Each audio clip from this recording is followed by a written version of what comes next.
ED আর CBI কি কুম্ভকর্ণের বংশধর? মাঝে মাঝে জেগে উঠে ফোঁস ফাঁস করলেও আবার ঘুমিয়ে পড়ে কেন? কেন্দ্রের নরেন্দ্র মোদী সরকারের এ নিয়ে নীতিটা ঠিক কি?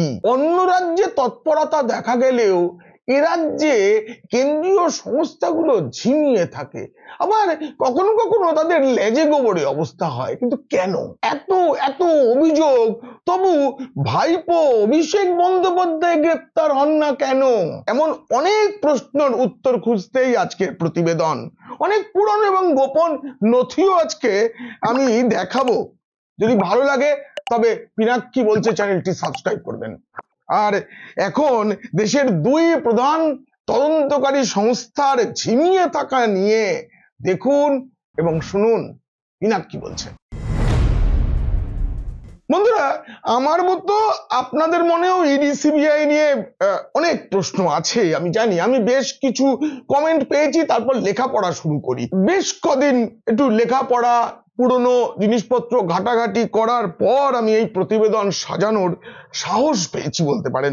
কারণ প্রভাবশালীরা ভয় না পেলেও আপনার আমার মতো সাধারণের কাছে দুই সংস্থার নামই ভয় লাগানোর জন্য যথেষ্ট। বেফাস কিছু না বলেই অনেক কথা ফাঁস করব। প্রথমে ইডি। মনে রাখতে হবে এই সংস্থা কেন্দ্রীয় অর্থ মন্ত্রকের রাজস্ব বিভাগের অধীনে। শুরুটা জওহরলাল নেহরুর হাতে 1956 সালে, তখন নাম ছিল এনফোর্সমেন্ট ইউনিট। পরে এটা 2000 সালে এটার নাম বদলে হয় এনফোর্সমেন্ট ডিরেক্টরেট, ইডি। এই যে নামটা বদল হলো এবং একের পর এক নতুন নতুন আইন নিয়ে কাজ করতে হয় ইডিকে।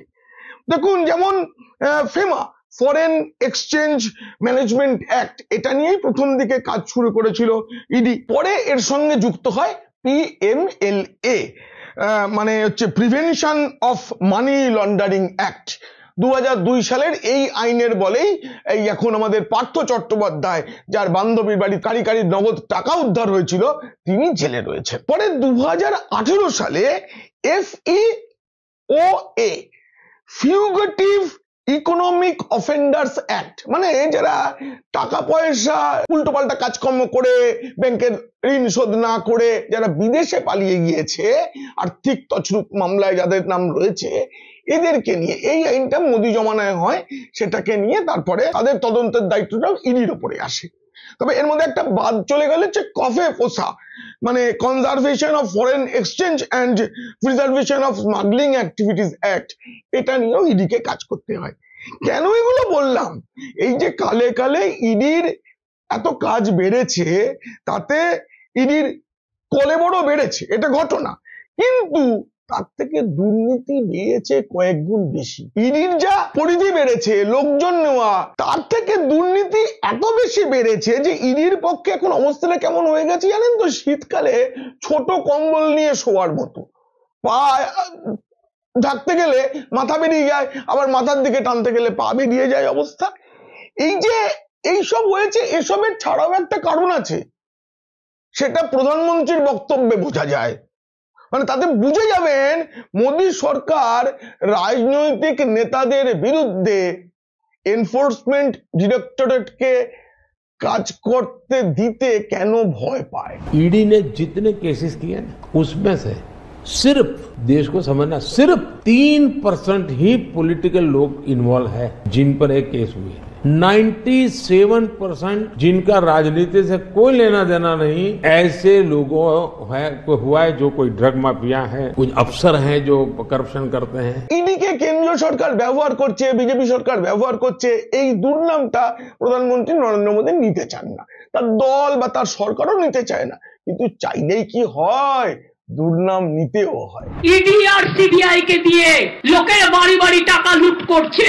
এই যে মুখ্যমন্ত্রী লোক বললেন, এই লোক মানে কিন্তু আমি আপনির মতো পোক নয়, এটা লোক তৃণমূলের ধোয়া তুলসী পাতা নেতারা, যারা একের পর এক বাড়িতে আর্থিক তছরূপের প্রমাণ রেখে দিয়েছিলেন, তার জন্য গ্রেপ্তার হয়েছিলেন, তাদের কথা বলা হচ্ছে। এই রাজ্যে ইডির তৎপরতা নিয়ে রাজ্য বিধানসভায় নিন্দা প্রস্তাবও পাশ হয়েছে। ইডি দুর্নীতি করার জন্য কাউকে ধরছে, কারো বাড়িতে রেড করছে, কেন করছে, সিবিআই কেন করছে, এ নিয়ে আমাদের রাজ্য সরকার বিধানসভায় নিন্দা প্রস্তাব পাশ করেছে। এবার দেখুন, এইসবের কারণেই কিন্তু মোদীকে ওই রাজনৈতিক নেতা কম, তার থেকে বেশি অন্য ক্ষেত্রের লোকেদের বিরুদ্ধে ইডি ব্যবস্থা নিচ্ছে, এই সাফাইটা দিতে হয়।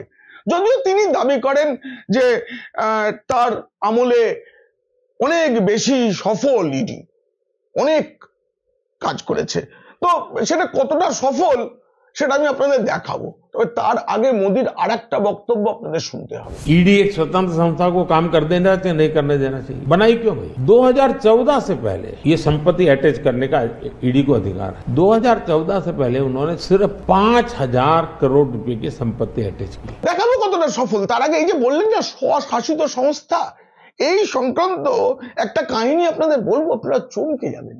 দেখুন, নির্বাচন কমিশনার হিসেবে টিএন সেশনকে মনে করা হয় তিনি একটা সংস্কারের প্রতিকৃতি। ঘটনা অনেক কিছু বদল এনেছেন, কিন্তু 1991 সালের সাধারণ নির্বাচনটা আপনাদের মনে রাখতে হবে। ভোট চলছে এই সময় 21শে মে, 1991 সালের 21শে মে আমেঠিতে ভোট হয়ে যাওয়ার পরেও প্রচারে ছিলেন সেই সময় প্রাক্তন প্রধানমন্ত্রী রাজীব গান্ধীকে হত্যা করা হয়। সে ঘটনা খুব নির্মম ছিল, তাতে ভোট বন্ধ করতে হয়েছিল, ঠিক আছে, কিন্তু সাধারণভাবে কি নিয়ম, কোনো একজন প্রার্থী মারা গেলে সেই আসনের ভোটটা বন্ধ হয়ে যায়, স্থগিত থাকে, সেটা পরে হবে। আমেঠির ক্ষেত্রে কিন্তু তা হয়নি, অনেক লম্বা সুযোগ দেওয়া হয়েছিল। তখন প্রয়াত প্রধানমন্ত্রী রাজীব গান্ধীর যে চিতাভস্ম তা নিয়ে গোটা দেশ পরিক্রমা ইত্যাদি হওয়ার পর জুন মাসে বাকি দফার ভোট হয়েছিল, কংগ্রেস জিতেছিল। আর টিএন সেশন এটা করেছিলেন, নিয়ম ভেঙেছিলেন এবং তার পুরস্কারও পেয়েছিলেন। 1996 সালে টিএন সেশন অবসর নিলেন, আর 98 সালে গান্ধীনগরে, গুজরাতের গান্ধীনগরে লাল কৃষ্ণ আদবানির বিরুদ্ধে কংগ্রেস প্রার্থী ছিলেন টিএন সেশন, পরাজিত হন, কিন্তু এটা কলঙ্কের ছিটে লেগে আছে। আমরা ইডির সাফল্যের কথা বলছি। 2025 সালের মার্চেই কেন্দ্রীয় সরকারের একটা রিপোর্ট, যেটা আমি খুঁজে পেলাম, যেটা রাজ্যসভায় পেশ করা হয়েছিল, তাতে দেখা যাচ্ছে 2015 থেকে 2025 এই যে 10 বছরে রাজনৈতিক নেতাদের বিরুদ্ধে ইডির মোট মামলা হয়েছে 193টি, তার মধ্যে কিন্তু এই রাজ্যও আছে। আর সাফল্য মাত্র 2টি। ঝাড়খণ্ডের প্রাক্তন মুখ্যমন্ত্রী মধু কোড়ার বিরুদ্ধে যে আর্থিক তছরূপ মামলা, সেই মামলাতেই ওই রাজ্যের প্রাক্তন 2 মন্ত্রী হরি নারায়ণ রায় এবং আনস এক্কা দুজনকে গ্রেপ্তার করা হয়েছে এবং আদালতের নির্দেশে তারা 7 বছরের জন্য কারাবাসে আছেন। এছাড়া আর সাফল্য নেই গত 10 বছরের রাজনৈতিক নেতাদের ক্ষেত্রে। তবে অনেকগুলো ক্ষেত্রে ইডি চার্জশিট জমা দিয়েছে, কিন্তু আদালতের স্থগিতাদেশ এসবের জন্য ইডিকে আটকে যেতে হয়েছে। একই সমস্যা সিবিআই এর ক্ষেত্রে। অনেক মামলায় আদালতের নির্দেশেই যেমন সিবিআই অনেক জায়গায় তদন্ত করে, তেমনি আদালতের নির্দেশেই অনেক জায়গায় সিবিআই কে তদন্ত বন্ধ করে রাখতে হয়েছে। সিবিআই এখন যে কাজটা করে না, এটা কিন্তু শুরুর দিকে কাজ ছিল না। দ্বিতীয় বিশ্বযুদ্ধের সময় সিবিআই তৈরি করা হয়েছিল যে সরকারি কর্মীরা, কর্তারা, তারা কোনো দুর্নীতি করছেন কিনা এসব দিকে নজরদারির জন্যই কিন্তু এটা তৈরি করা হয়েছিল। পরে 1963 সালে নতুন করে সিবিআই এর গঠন হয়। আপনারা দেখুন 1943 সালে এই যে সিবিআই গঠনের সময় সেই অর্ডিন্যান্স, দ্বিতীয় বিশ্বযুদ্ধের সময় যে সিবিআই তৈরি হলো, তখনকার জন্য যে গোপন নথি সেটা আমি জোগাড় করেছি, দেখুন আপনারা। আর তৎকালীন স্বরাষ্ট্রমন্ত্রী লাল বাহাদুর শাস্ত্রী 1963 সালে পুরো ব্যাখ্যা দেন যে কেন সিবিআই, কি কাজ। তারপর থেকে সিবিআই এই স্বশাসিত হলেও এটা প্রধানমন্ত্রীর দপ্তরের অধীনস্থ কর্মীবর্গ ও প্রশিক্ষণ বিভাগের কাছে এরা জবাবদিহি করে, রিপোর্ট দেয় কি হলো। সিবিআই কে কেন্দ্র সরকার ব্যবহার করছে এই অভিযোগটা প্রথম উঠতে শুরু করে, যেমন নির্বাচন কমিশনের ক্ষেত্রেও তাই, সেটা হচ্ছে কংগ্রেস আমলে। আপনাদের মনে করিয়ে দেবো যে সুপ্রিম কোর্ট একবার মনমোহন সিংহ সরকারের আমলে সিবিআই কে বলেছিল খাঁচায় বন্দি তোতা পাখি, কারণ কেন্দ্রের সব কথাতেই হ্যাঁ বলতো সিবিআই, তোতা পাখির মতো। অনেক সমালোচনা হয়েছে, নেহেরু, ইন্দিরা গান্ধী থেকে মনমোহন সরকার মানে গান্ধী পরিবারের সর্বশেষ প্রতিনিধি সোনিয়া গান্ধী, রাহুল গান্ধী, এদের বিরুদ্ধেও নানা রকম হয়েছে। দেখুন কার্টুনে তার নিন্দা করা হয়েছে।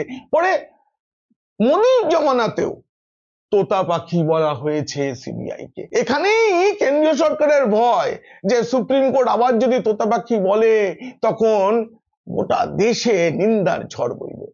আমি না ঘাটছিলাম, সিবিআই এর কিন্তু সাফল্য কম নেই। যেমন ধরুন বোফোর্স কেলেঙ্কারি, জেসিকা লাল মার্ডার যে মামলা, আরুষি তলোয়ার মামলা, কর্ণাটকের যে খনি দুর্নীতি, এসব অনেক সাফল্য আছে। কিন্তু পশ্চিমবঙ্গের ক্ষেত্রে এই সাফল্যটা সিবিআই বা ইডির ক্ষেত্রে সত্যি খুব কম। তবে হ্যাঁ, এসএসসির যে নিয়োগ দুর্নীতি মামলা, তাতে সিবিআই যে ভালো কাজ করেছে তা সুপ্রিম কোর্ট বলেছে, এটা তো আপনারা দেখেছেন। এবং প্রাথমিকের যে নিয়োগ মামলা, তাতেও সিবিআই এর কাজ প্রশংসিত এখনো পর্যন্ত। কিন্তু রবীন্দ্রনাথ ঠাকুরের নোবেল চুরি থেকে ছোট আঙারিয়ার ঘটনার এখনো কোনো শেষ পাওয়া যায়নি। সিবিআই তদন্ত চলছে তো চলছেই। একইভাবে সারদা বা নারদ কাণ্ড, তার তদন্ত ভারও সিবিআই এর ওপরে, সেই তদন্ত চলছেই সম্মুখ গতিতে চলছে। আর এই তৃণমূল জমানায় একের পর এক দুর্নীতির সামনে আসায় আদালতের নির্দেশে, কারণ এই রাজ্যে সিবিআই নিজের থেকে কোনো তদন্ত করতে পারে না। মমতা বন্দ্যোপাধ্যায় সরকার ক্ষমতায় এসেই এই ধরনের একটি বিল পাশ করিয়ে রেখেছেন রাজ্য বিধানসভায়। ফলে আদালতের নির্দেশেই রাজ্যে যাবতীয় সিবিআই তদন্ত হয়, কেন্দ্রের নির্দেশে নয়। এবং এত মামলা গত কয়েক বছরে 10টি তদন্তভার আদালত দিয়েছে সিবিআই কে। নাকানি চোবানি খাওয়ার মতোই অবস্থা। এই যে ধরুন, তাও কি কম সাফল্য? ধরুন অনুব্রত মণ্ডল জেল খেটেছেন, জ্যোতিপ্রিয় মণ্ডল জেল খেটেছেন কুণাল ঘোষ, তাপস পাল, সুদীপ বন্দ্যোপাধ্যায়, অনেকেই খেটেছেন। এখনো পার্থ চট্টোপাধ্যায় সহ সব জেলে আছেন। সাফল্য কম নয়, কিন্তু বারবার প্রশ্ন ওঠে অভিষেক বন্দ্যোপাধ্যায় কেন গ্রেফতার হলেন না? এত অভিযোগ, এত কিছু। এই প্রশ্ন না শুধু আপনার আমার নয়, এই প্রশ্ন রাজ্য বিজেপি কে না তাড়া করে বেড়ায়। দিদি ও মোদি সেটিং তত্ত্বের যে অভিযোগ, সেটা কিন্তু এর সঙ্গে যুক্ত। আপনারা জানেন, আপনারা সেই ধরনের মন্তব্য করেন কমেন্ট বক্সে। কিন্তু সত্যি কি অভিষেককে গ্রেফতার করার মতো মাল মশলা আছে সিবিআই এর হাতে? অনেক বড় বড় কথা তাদের আইনজীবীরা বললেও তেমন কিছু কি আদৌ জোগাড় করতে পেরেছে? এই প্রশ্ন কিন্তু আমার। অভিযোগ তো আছে, কিন্তু কড়া পদক্ষেপ করার মতো প্রমাণ কি হাতে আছে? আমি জানি না, কারণ এটা জানা যায় না, এই প্রশ্ন ওঠে। আবার এটা ঠিক যে সিবিআই বাংলায় কিন্তু তদন্ত করতে গিয়ে পুলিশের সহায়তা পায় না। আরজি কর কাণ্ডের ক্ষেত্রে সেটা হয়েছে। অভিযোগ যে তথ্য প্রমাণ লোপাট করার পরেই সিবিআই এর হাতে মামলাটা দেওয়া হয়। আরো একটা বিষয় আপনাদের মনে করায়, সন্দেশখালীতে শেখ শাহজাহানের ডেরায় তদন্ত করতে গিয়ে ইডি কর্তারা মারের মুখে পড়েছিলেন, আক্রান্ত হয়েছিলেন, তাদের গাড়ি ভাঙচুর হয়েছিল। সেটা কারা করেছিল সেই তদন্তটাও সিবিআই করছে আদালতের নির্দেশে। ফলে এ রাজ্যে সিবিআই এর উপর চাপ কম নয়। আবার দেখুন, শুধু তৃণমূল কর্মীরা যে ওখানে করেছিল তা নয়, আপনাদের মনে করাই এই রাজ্যে সিবিআই এর তদন্ত বন্ধ করার জন্য স্বয়ং মুখ্যমন্ত্রী রাস্তায় ধর্নায় বসেছিলেন। 2019 সালের 3 ফেব্রুয়ারি রাজীব কুমারকে বাঁচানোর জন্য আরো সব পুলিশ কর্তাদের নিয়ে রাস্তায় ধর্নায় বসেন স্বয়ং মুখ্যমন্ত্রী। তার আগে তিনি রাজীব কুমারের যেই বাড়িতে সিবিআই ঢুকছে সেখানে নিজে পৌঁছে গিয়েছিলেন, মনে রাখতে হবে। তবে এটা ঠিক যে সিবিআই এর হাতে এই রাজ্যে এখন যত তদন্তভার, তার তুলনায় কর্মী সংখ্যা কম। এটা আমি কর্তাদের সাথে কথা বলে জেনেছি। কিন্তু এটাও একটা বড় বিষয় যে বর্তমান যুগে দুর্নীতি যেভাবে বেড়েছে, তার সঙ্গে দুর্নীতি লুকিয়ে ফেলার কৌশল রাজনৈতিক নেতারা শিখে ফেলেছেন। এইসব বিষয় যারা পারদর্শী তাদেরকে রিক্রুট করা হয়, যারা দুর্নীতিকারী লুকোনোর কাজ করবে। তবে সিবিআই এটা বলতে পারবে না যে তাদের দীর্ঘসূত্রিতা নেই। ওই সিনেমায় আমরা যেমন দেখি না, রেড সিনেমা, আয়কর দপ্তরের কর্তা অজয় দেবগন একবারে খবর পেলেন, সঙ্গে সঙ্গে সময় নষ্ট করা নেই, এটা ভাঙছেন ওটা ভাঙছেন, এটা হয় না। এখানে খবর পেয়ে একটু অপেক্ষা, এই রাজ্যে তো পার্থ চট্টোপাধ্যায়ের বান্ধবীর বাড়িতে যে রেড হয়েছিল, ইডি করেছিল, সেটাই যে তৎপরতা ছিল সেটা সত্যি সিনেমার মতো ছিল। তাছাড়া বাকি ক্ষেত্রে না, সেটা দেখা যায়নি। এবং অনেকে এটাও বলেন যে সিবিআই যে তদন্তকারী সংস্থা, তার ভেতরেও এমন কর্মী থেকে কর্তা আছেন যাদের বিরুদ্ধে দুর্নীতির অভিযোগ আছে, তারা অভিযুক্তকে সাহায্য করেন, আগাম খবর দিয়ে দেন হয়তো, আমি জানি না, এগুলো তো বলে দেওয়া যায় না সেভাবে, কিন্তু এরকম অভিযোগ আছে। আর গোটা দেশের নিরিখেই সিবিআই এর সাফল্য কি খুব বেশি? আমি আরো একটা নথি জোগাড় করেছি, যেটা লোকসভায় পেশ হয়েছিল, যে সিবিআই 2022 সাল পর্যন্ত এই রিপোর্ট শেষ 5 বছরে কতটা সাফল্য পেয়েছে। দেখুন, সেখানে কিন্তু যা দেখানো হচ্ছে প্রায় 75% পর্যন্ত সাফল্য। এবার আমাদের দুর্ভাগ্য যে আমরা পশ্চিমবঙ্গবাসী সেটা খুব একটা দেখতে পাইনি। আমি বলেছিলাম যে প্রধানমন্ত্রী খুব অসহায়, তার একটা অসহায়তার কথা আপনাদের শোনাতেই হবে। हम नोटों के पहाड़ पकड़े जाएं और सरकार कुछ करेगी नहीं तो आप कहेंगे यार कुछ एडजस्टमेंट हो चुका है पीछे से। न हम किसी को जेल भेज सकते हैं, न हम किसी को जेल में रख सकते हैं, ये निर्णय अदालत करती है। তবে প্রধানমন্ত্রীর কাছে না এটা নিয়ে আমার একটা প্রশ্ন আছে, যে দেখুন 2021 সালের যে বিধানসভা ভোট, তার পরে যে সন্ত্রাস হয়েছিল, ভোট পরবর্তী সন্ত্রাসে এ রাজ্যে অনেক তদন্তভার সিবিআই এর হাতে দেয় আদালত। 4 বছর বাদে সম্প্রতি একটি মামলার রায় ঘোষণা হয়েছে, ধর্ষকের যাবজ্জীবন কারাদণ্ড হয়েছে। আর কলকাতায় অভিজিৎ সরকারকে খুনের যে মামলা, তাতে 4 বছর পরে রাজনৈতিক নেতাদের নাম যুক্ত করা চার্জশিট জমা পড়েছে আদালতে। কেন এত সময় লাগে?